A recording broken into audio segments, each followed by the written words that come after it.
Ang programang ito ay may mga temang hindi angkop para sa mga trolls, haters at bashers. Patnubay ng may utak, kailangan. Maging patas tayo sa mga artista natin dahil tao din sila na deserve ng respeto ng kanilang kapwa. Tatay ako, hindi ako ganyan mag-advise, no? Just because Liza doesn't tell stories about the people she helped doesn't mean she didn't help anybody, diba? Ikaw ba si Ogag Diaz? Sino ka para mag-explain ako na hindi totoo yung chismis mo?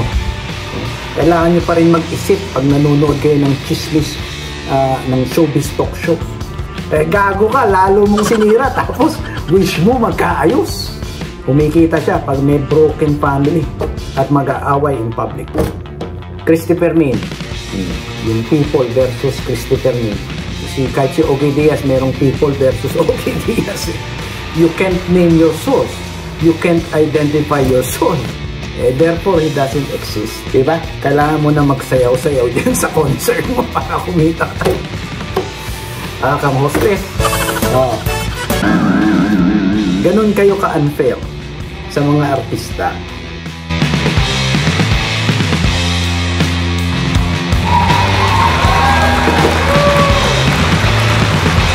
Welcome to another episode of Karakate, the program we launch as a campaign against damaging chismis. Lahat naman ng bagay, including chismis, nakakatulong o kaya nakakapagbigay ng saya. Basta ginagamit natin ng tama, basta hindi natin inaabuso. Kapag ginamit na sa kasamaan ng isang bagay, dapat labanan na natin kasi masama na ang epekto at dulot sa ating kapwa. Lagi nating tatandaan, lahat ng bagay kahit nilikha para sa ikabubuti ng sangkatauhan, kahit para sa ating malinis na kasayahan, kung aabusuhin natin nagiging masama. Example, yung alak, di ba? If you drink in moderation, kapag meron lang okasyon ikaw umiinom, then it should be okay. No? May mga kakilala akong mga tao na kapag nakainom sila ng konti, mas nagiging lively sila. Mas nagiging marunong sila makipag-socialize. Pero, sobrahan mo yung pag-inom, di ba? Kapag wala na sa lugar, then masama na sa kalusugan, sa kaisipan, at sa mga taong nagmamahal sa'yo. Another example, that alak, and then also martilyo. Sa bahay, mayroon kang martilyo, di ba? Gamitin mo yan sa pagkukumpuni ng mga nasirang gamit sa bahay. Para makapagsabit ka ng picture frames, yung diploma mo kung gusto mo i-display sa pader, di ba? Kumpunihin yung bubong para kung may bagyo, hindi naman tumutulo yung tubig sa bubong ninyo. So, mainam ang martilyo, agree?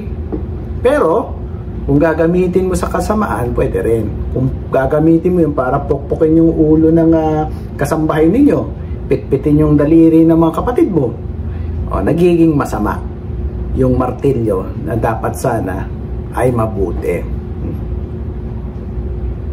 As always, sa umpisa ko nagpapasalamat sa inyo, no, sa ating mga subscribers, sa mga nagla-like, sa mga nagbibigay ng encouraging comments at nag-share ng ating vlog. Thank you po for accompanying us in this journey towards the truth. Dumadami din po ang ating mga kaibigan. Kasi meron tayong common denominator, which is our love for justice. Justisya. Just 2-3 days ago, my friend request sa Facebook, John Soberano tsaka Justin Soberano. I think pangalan yun nung daddy ni Liza tsaka kapatid ni Liza, right? So kung kayo po yon at nanonood kayo sa amin, it's an honor to be friends with you on Facebook, sa Facebook. Ngayon, kung hindi naman kayo yun, kung kapangalan nyo lang, okay pa rin.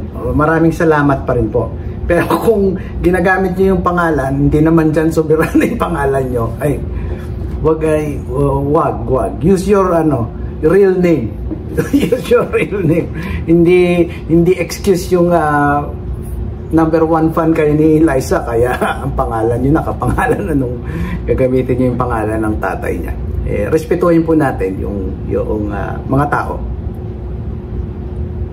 Anyway, ako ay nagpapasalamat sa inyo, no, sa pakikipagtulungan para maging balanse ang pagtalakay sa mga issue. Yun lang naman ang habol natin, yung balanse, no. Hindi dapat isang panig lang ang naririnig palagi. Unfair kasi na yung maiingay lang yung lagi nating nadidinig, di ba? Yung mga tagakalat ng maling chismis, kasi trabaho nila yon, di ba? Yung araw-araw dakdak ng dakdak. Samantalang yung mga artista at personalidad na sinisira nila, tahimik lang. One of our goals is to call out these people, yung mga mahilig maglabas ng mga sinungalingan laban sa kanilang kapwa. Maging patas tayo sa mga artista natin dahil tao din sila na deserve ng respeto ng kanilang kapwa. Hindi porket mas maganda sila sa atin, mas may pera sila, hindi porket pinili nila na maging public figure, pwede na natin silang siraan para lang sa clout, para lang kumita. Hindi nila deserve murahin, tawagin sila ng kung ano-anong pangalan. Hindi rin po tama na sabihin natin na ginusto nila yan. Wala naman nagsabi sa kanila na mag-artista sila sikat yung mga yan, may pera yung mga yan, kaya nga malaki bayad sa kanila. Mali po ang ganyang pananaw. Alam nyo kung bakit? Diretso tayo. 3 points. 3 mahalagang punto. Unang-una, kagaya nyo rin ng mga artista, busy rin po yan ang maghanap buhay. Ang trabaho nila umarte sa camera. Pasayahin kayo ng mga fans, tayo ng mga fans. Hindi po nila afford magpa-interview araw-araw para lang sagutin ang lahat ng mga chismis na binabato sa kanila. Lalo na ngayon, napakadali mag-imbento ng chismis kasi you are not required to reveal your source. Malay mo ba kung may source talaga, di ba? So, anong panalo ng mga artista kung papatol sila sa mga katulad ni Christy Fermin na araw-araw na ginawa ng Diyos, paggawa ng chismis ang inaatupag? Case in point, Liza Soberano, nagtatrabaho ng matino yung tao, di ba? Nagsisikap. She launched her new brand, nagre-branding siya, no, via a 14-minute vlog called This Is Me. Kung naalala niyo, no, I always point out that it was 14 minutes long. So you can compare it with the amount of time OG, Christy, Lolit Solis, and their army of haters spent bashing, trolling, hating Liza Soberano. Diba? Daming oras ginastos ng mga yan kay Liza. Si Liza, 14 minutes lang. To date, ilang beses siya binanata ni Ogie Diaz, ni Christy Fermin, at lahat ng kampo nila sa social media. Compare, ilang beses naman lumabas si Liza Soberano sa mga talk shows to defend herself. I think it is correct to say only once. Minsan lang siya lumabas, dinipensa niya yung sarili niya at yung pamilya niya. Yung interview niya kay Boy Abunda, kung saan pumalag na siya kasi in full swing na yung demolition job sa kanya. At dinamay, pinersonal na siya ni Ogie Diaz. Dinamay na yung buong pamilya niya. Yung advice na ginawa ni Ogie, that's below the belt. Kasi ako mismo, you know what?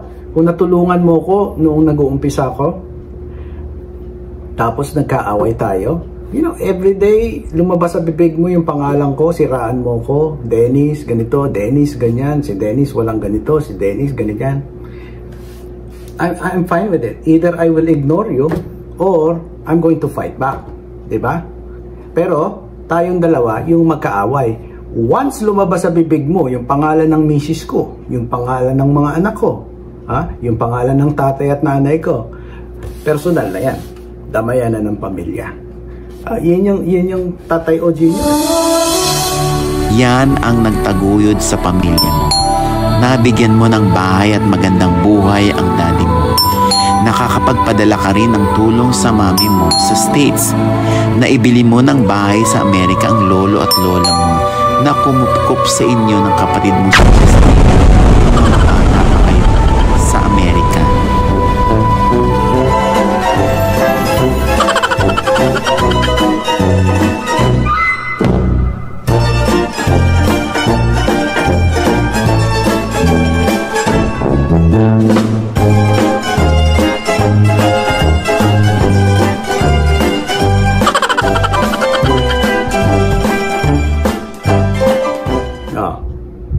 Ito ha, mabwisit na kayo kung mabwisit kayo. Pero pupukpukin natin ito ng pupukpukin.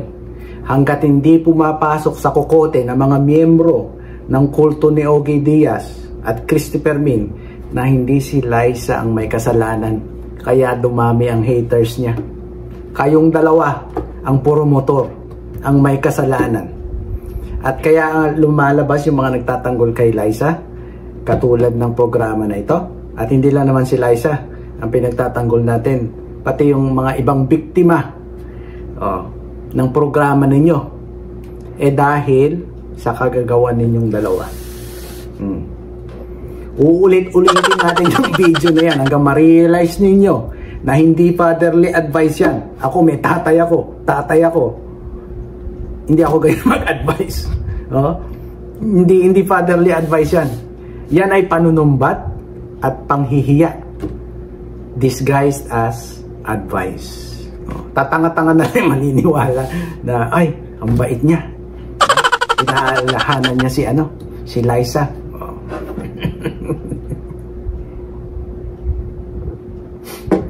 Ever heard Liza say, Tito Ogie, premature yung isang baby mo? Diba? I work so hard so you could always get a larger commission so your baby could survive. Kasi alam ko, ang mahal-mahal nung pag-aalaga sa kanya. Diba, Tito Ogie, magkano inabot ko sa'yo on top of the commission you get from me for your baby? Narinig ninyo? Si Liza, nagsalita ng gano'n? Hindi, diba? Hindi personal yung bata Hindi namin personal Now, makinig kayo. Just because Liza doesn't tell stories about the people she helped doesn't mean she didn't help anybody. Diba? Maraming taong ganyan. Kung minsan, yung mga tahimik pa, yan pa yung maraming tinutulong. Yung iba, nakatulong ng konti, ay yan, naka-broadcast.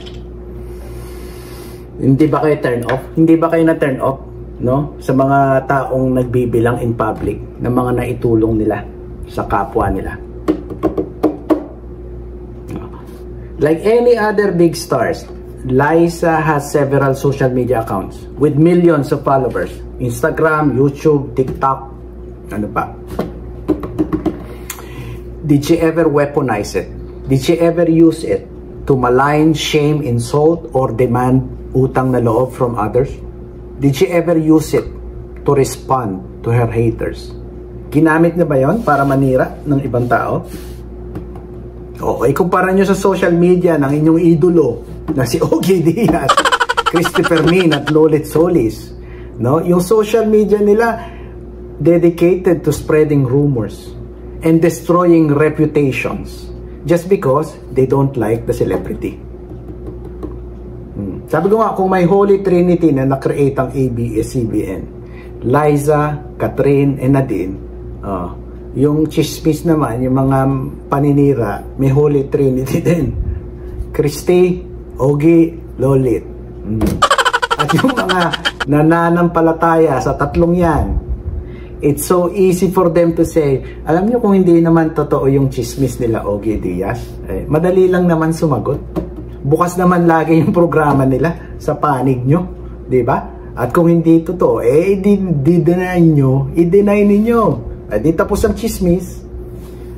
There lies the problem. Yun ang problema kung ganyan mag-isip itong mga to. Kasi diba, ano ka, Diyos? Mag-iimbento ka ng chismis, tapos expect nyo na dapat lumapit yung artista sa inyo para magpaliwanag. Para i-deny yung chismis ninyo. Tapos kapag hindi sumagot, baka totoo yung chismis. Bakit hindi dinedeny? Kaya tuwang-tuwa ako kay Liza Soberano kasi kahit anong chismis nila, hindi sila pinapatulan, di ba? Parang talk to the hand.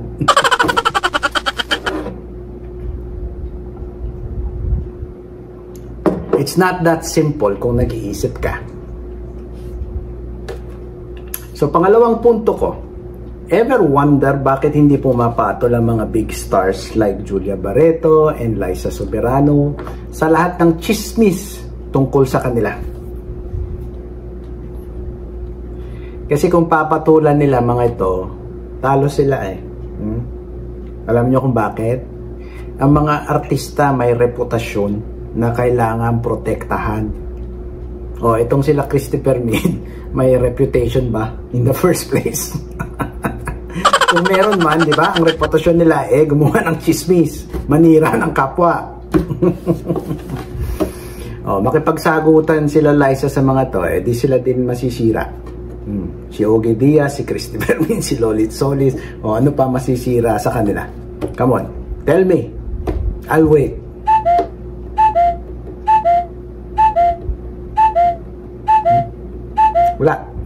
Walang masisira. Sira na sila. Julia Barreto, for example, yung false accusation na ginagawa ni Ogie about Julia by using her father, Dennis Padilla, to tarnish Julia's image as a daughter. Pinoportray nila na masamang anak. Anong goal ni Ogie Diaz dyan? Magkaayos-ayos ang pamilya? Magkabati-bati? You know, that's bullshit. Private issue, yung problema nila Julia. Makinig kayo. Sa mga taong napakahilig ng chismis. It involves personal matters. It should be dealt within the confines of the family. No? At tayo, na hindi parte ng pamilya nila, we should respect the privacy and dignity of the family members involved. Kahit naman kayo, yung mga problema sa pamilya nyo, hindi nyo naman binobroadcast, di ba? So, di ba? Hindi nyo alam yan. Hindi nyo nare-realize yan. Kung hindi, then you are justifying my existence. No? Kaya ako nandito ngayon para explain sa inyo na yung entertainment na binibigay sa inyo ng mga tulad ni Ogie Diaz as Christopher Min, hindi harmless. So be careful. No? Kailangan nyo pa rin mag-isip pag nanonood kayo ng chismis, ng showbiz talk shows. Ogie Diaz is hoping that the Barreto family would finally crack and respond. Gusto niya mapuno na yung mga Barreto para pumayag na magpa-interview yung mag-iina sa kanya. Padilla pa rin po.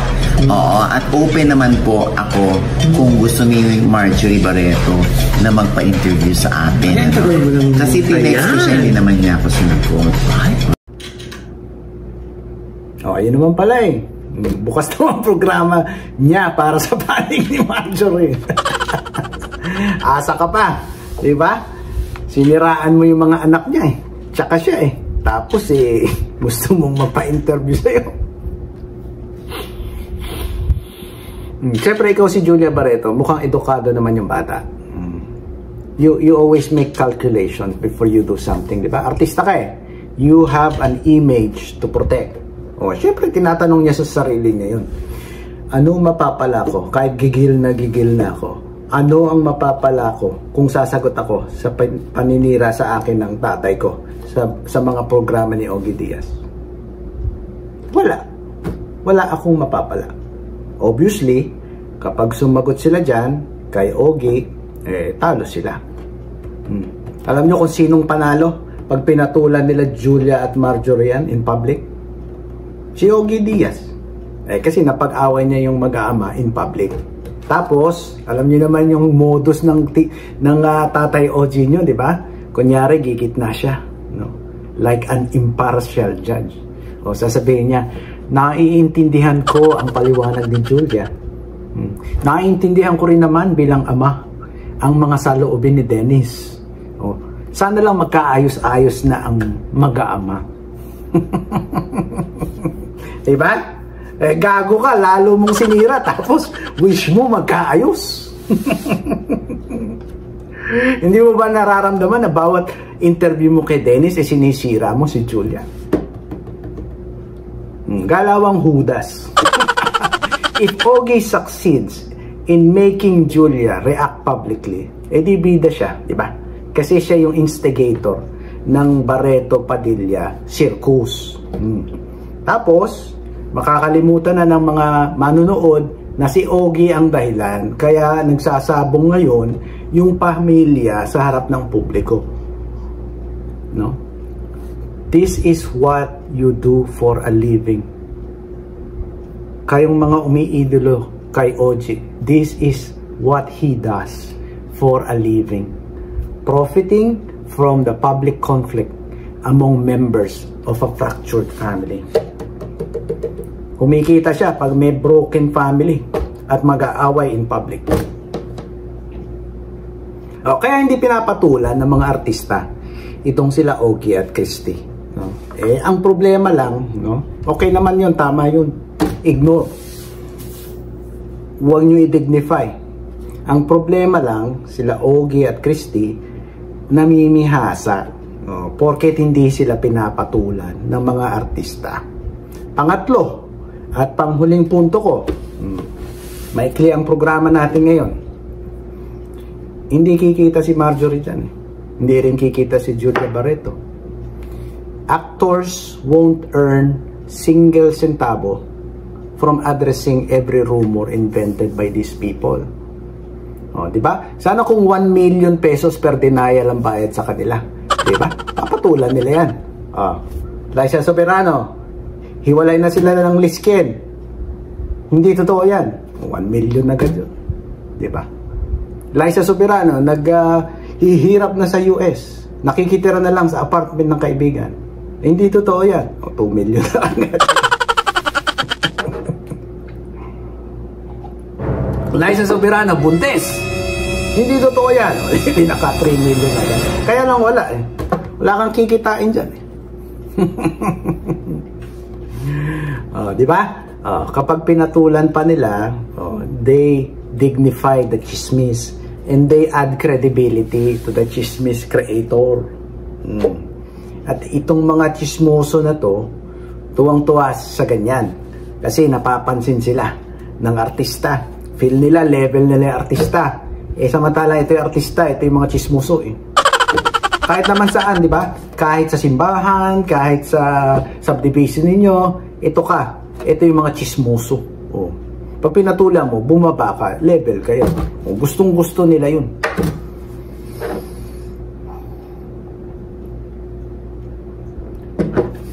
You might ask, attorney, why not file a libel case? No? Kung hindi man, wag na lang nila sagutin in public, yung mga chismis, mag-file na lang sila ng libel. No? It's also not that simple. No? We can discuss that in the future.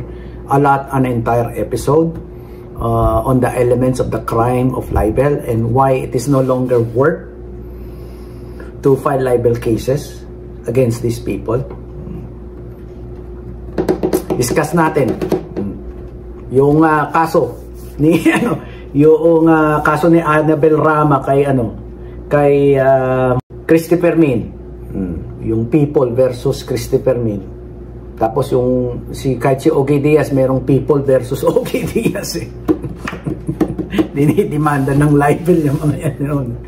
Anyway, kaya naniniwala ako na yung mga programa ng tulad nitong sa atin, may silbi kahit papaano eh. Kasi we help clarify things. We strive for balanced information. No?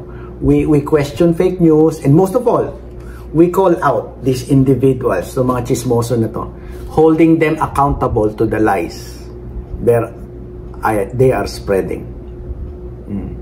Diba? Gusto nila accountable sa kanila yung mga artista. But who is holding them accountable? Anong sabi nila kay Harleen Budol doon sa Showbiz Update? Lumaki na ulo, mahirap na pakisamahan, late, etc. etc. Ayon na naman sa kanilang source. Tapos sa huli, anong mensahe ni Ogie Diaz kay Harleen Budol?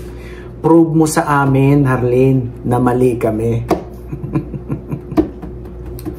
Kung ako naman si Harleen, di ba? Ogag ka ba? Ogie. Ikaw ba si Ogag Diaz? Sino ka para mag-explain ako na hindi totoo yung chismis mo? Tapos kapag na-prove ko na mali ka, sisisihin mo lang yung source mo na hindi naman nag-i-exist. You can't name your source. You can't identify your source. Therefore, he doesn't exist. Diba? For all you know, invento mo lang. Kasi ako right now, gagamitin ko yung estilo ninyo, ni Christopher Min. I can tell you, ayon sa aking source, nagugutom ka na. Kasi wala ka ng matinong trabaho after iwanan ka ni Liza. Diba? Kailangan mo na magsayaw-sayaw dyan sa concert mo para kumita ka. Kang hostess. Yung kinikita mo sa pagbablog mo, magkano lang. Hati-hati pa kayong lima. Ilang mamaloy. Yan ay ayon sa aking source. No? Sagutin mo na fake news peddler ako, na nagsisinungaling ako, sinisiraan kita. Sabihin ko lang, well, yun yung narinig ko I hope it is not true. But that is what my source told me. Hirap na hirap ka na kumita ng pera. Now, and if you demand me to name my source, I won't tell you. Manghula ka ba kasi Diyosa po ko yung nagbigay sa akin ng information. Ganon kayo ka-unfair sa mga artista.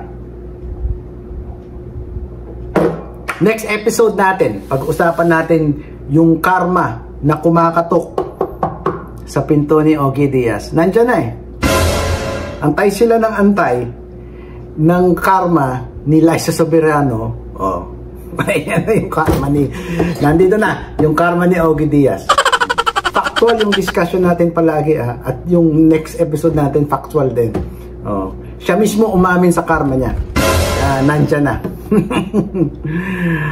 Tapos next episode, tuloy natin yung discussion sa motive and intent behind the demolition job on Liza Soberano's person, family, and career. Na-discuss na natin last episode yung motibo. Next episode, yung intent. Intent is a state of mind compared to condition, yung motibo. Kung nagustuhan niyo po ang ating patas na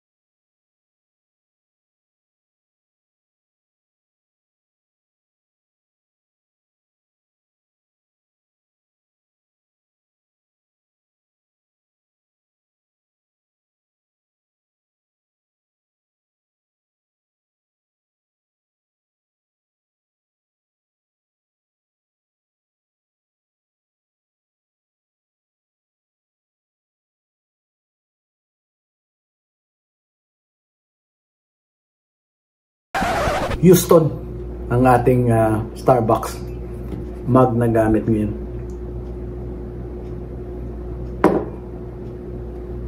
Diyan na yung karma ni Ogie Diaz.